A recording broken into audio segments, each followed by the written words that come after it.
Nous sommes ici donc dans la cour du Centraletti, en plein centre de la ville de Rome.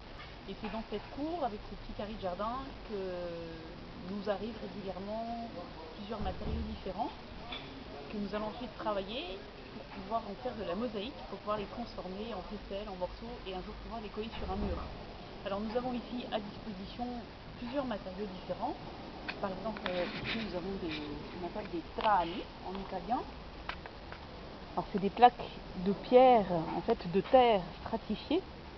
Donc on perçoit par exemple ici très bien les strates qui se sont formées au fil du temps.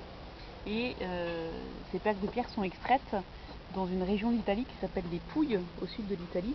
Et c'est extrait à 700 mètres de profondeur. Donc il y a un gros travail de préparation des pierres qui ne nous revient pas, qui est fait par des maîtres carriers.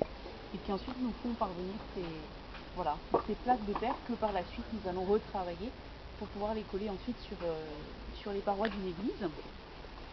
Nous avons aussi d'autres matériaux, des pierres qui sont taillées de cette manière-là, donc en épaisseur de 1 cm, qu'on appelle de la palladiana.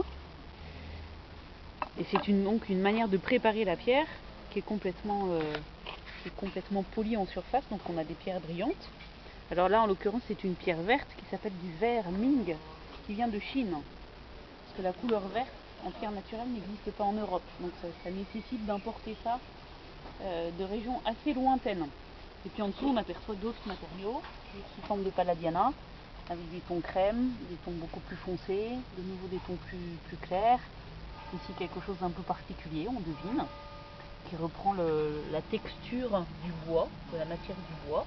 Et en effet, aussi c'est des pierres obtenues au fil du temps qui se sont stratifiées, qui ont été amalgamées les unes sur les autres. On monte une coupure, hein.